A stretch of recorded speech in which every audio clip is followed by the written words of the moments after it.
want to get on and show you some altered puzzle pieces. So I'm a part of a group called the Foxy Crafters on Facebook. It is a Tracy Fox group. She's a YouTuber on here who makes amazing junk journals and other ephemera and stuff like that. She also makes a lot of digital kits, so go check her out.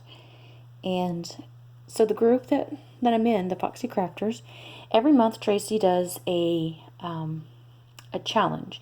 And if you enter into the challenge, and basically you just do it, you get a chance to win like a digital kit from her or from somebody else or something of that nature. And it's really cool.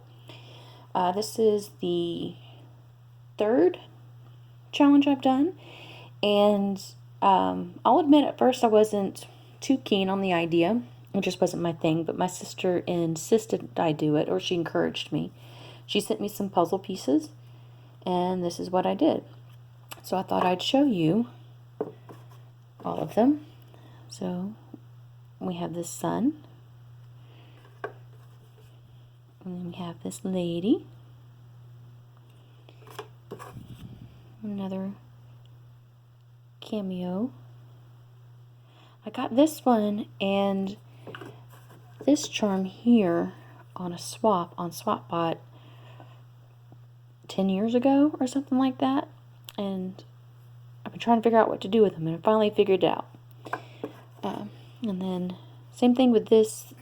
This inside was empty, and then I used some stickles, lavender lace and peacock. I did 2 drops of the peacock, and the rest was the lavender lace.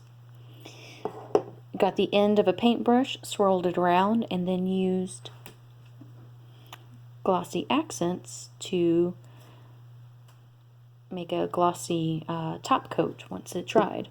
And that's just to kind of seal it in and keep it from being messed with too much. So, and then I did some small ones.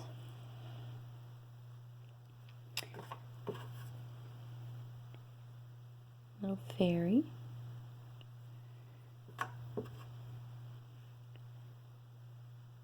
Some of these charms I've had for so many years, I don't remember where I got them, who gave them to me. Probably a lot of them are from different swaps, because I used to do SwapBot a lot.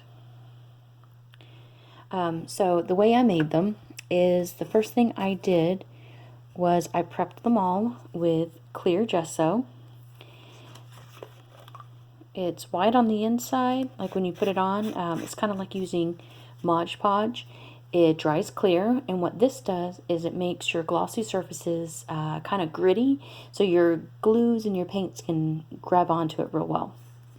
And I've used white, and if you use white, if you're wanting to paint it all and not have any of your background show through, you can use white or you can use black. And, generally speaking, it's kind of like using paint primer. So if you're going to do some dark colors, I recommend doing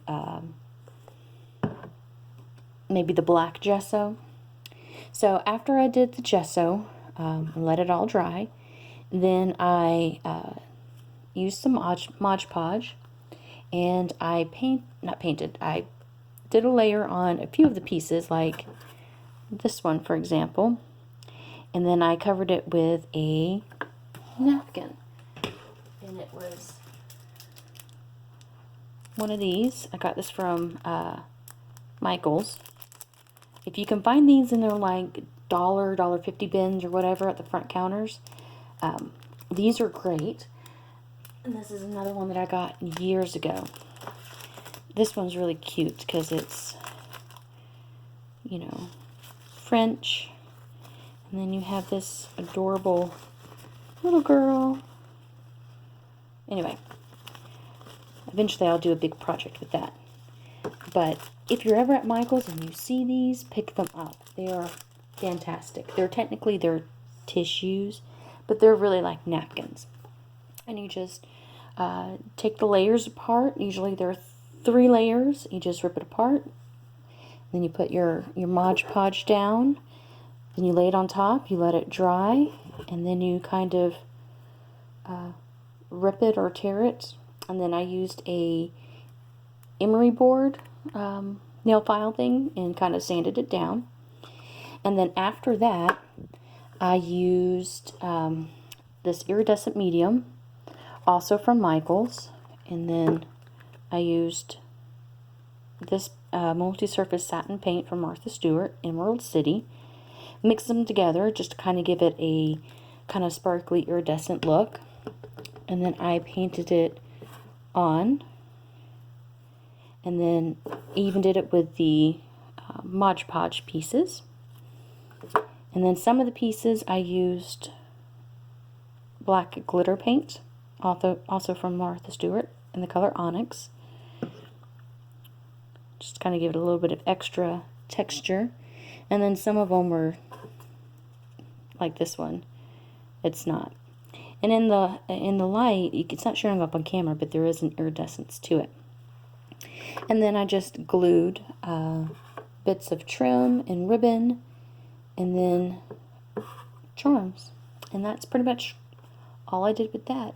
If this is something you want to see an actual video on, let me know, and maybe that's something I can do. And if you like this video, give it a thumbs up, and I'll see you next time.